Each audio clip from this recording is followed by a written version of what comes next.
शराब चालू कर देना चाहिए और दोगुने तिगुने दाम पे बेचना चाहिए, इससे राजस्व कोई मैं बता रहा हूँ,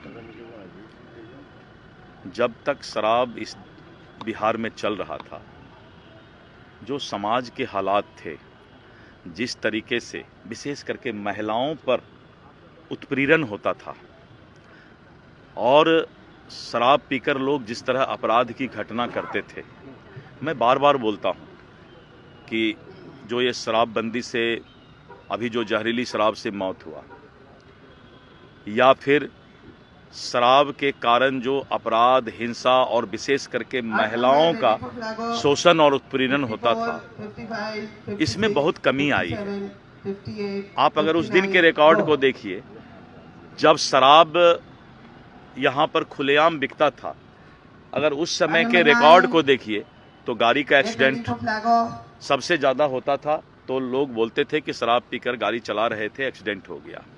अपराध में क्या होता है कि जब इंसान शराब पी लेता है तो उसका माइंड जो है, ब्रेन उसके कंट्रोल में नहीं होता था, तो उस समय खुलेआम लोग एक दूसरे को हंसते खेलते भी गोली मार दिया करते थे और हर्ष फायरिंग ऐसा भी ज़्यादा बहुत सारा ये होता था।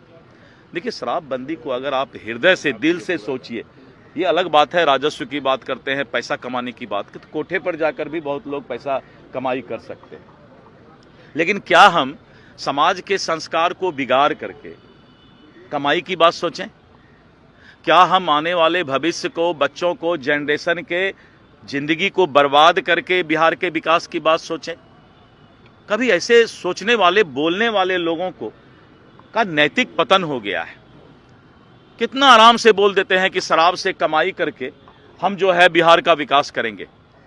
कभी ये नहीं बोलते हैं कि बिहार के माहौल को ठीक करके हम यहाँ उद्योग ला करके बिहार का विकास करेंगे। बिहार के अंदर जितने पर्यटन स्थल है उसको डेवलप, विकास करके हम बिहार की विकास कर रहे हैं, सरकार कर रही है, लेकिन इन सब बातों की चर्चा नहीं हो रही है। हमारे अंदर जितने अच्छाई हैं उसी को अगर हम विकसित कर दें तो बिहार बहुत आगे बढ़ेगा और बढ़ रहा है। लेकिन ये बार बार बोलना कि शराब खोल करके, देखिए मैं बता देता हूं, जो नेता बोल रहे हैं, जनता समझ रही है कि जो नेता बोल रहा है कि शराबबंदी को खुलवा देंगे, उनका शराब माफिया के कहीं न कहीं प्रभाव में वो है। और इस बात की जांच होनी चाहिए कि जो नेता बोल रहा है कि शराबबंदी हम खुलवा देंगे, शराब माफिया से उनका क्या रिश्ता है, इसका अब जांच होगा। मैं सरकार से अनुरोध करूंगा कि इसकी जांच कराई जाए। सर, 35 लोगों की मौत हुई है। मैंने इस पर कहा मौत का सिलसिला मैं बता रहा हूं ना कि जब शराबबंदी नहीं था तब कितनी मौत हुई थी, उसका रिकॉर्ड प्रेस को, मीडिया को भी और विपक्ष को भी निकालना होगा सामने में। 10 गुना कमी हुआ है। जब शराबबंदी नहीं था तो इस तरह की जहरीली मौत आम सूचना था ये सब, लेकिन आज साल में एक आध घटना ऐसी घट रही है, उसमें भी विपक्ष का कहीं ना कहीं जो है उन्हीं लोगों का आदमी है इसमें। जब पकड़े जाते हैं तो पता चलता है कि सभी लोग उन्हीं लोगों से संबंधित हैं। तो मैं तो कहता हूं कि इसकी जांच हो कि आखिर इसके पीछे कौन लोग हैं, शराब माफिया के पीछे, जो कि शराब माफिया को कहीं ना कहीं मनोबल बढ़ाने का काम कर रहे हैं। भारतीय जनता पार्टी के प्रदेश अध्यक्ष दिलीप जायसवाल जी जिस अपशब्दों का इस्तेमाल किए हैं और जिस तरह की भाषा इस्तेमाल किए हैं, ये कहीं ना कहीं भारतीय जनता पार्टी की जो पहले से परंपरा रही है उसी परंपरा को आगे बढ़ाने का काम किया है। भारतीय जनता पार्टी का मतलब ही है विवादित मुद्दे और विवादित बातें करके अपने आप को हाईलाइट रखना।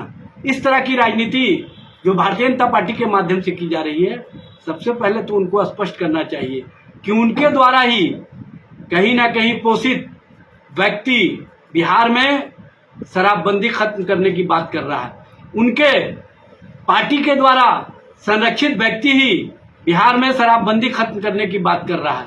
इस तरह की बातें जो बिहार में शराबबंदी लागू की गई है उसको समाप्त करने का मतलब है कि कहीं ना कहीं दलित, शोषित, वंचित, पिछड़ा, अति पिछड़ा और समाज के जो गरीब वर्ग के लोग हैं, उनके घरों में जो शिक्षा का माहौल बना है, उनके घरों में जो कहीं ना कहीं शांत वातावरण हुआ है, जिस तरह से गली में, सड़कों में जो अपशब्दों का इस्तेमाल होता था वो रुका है।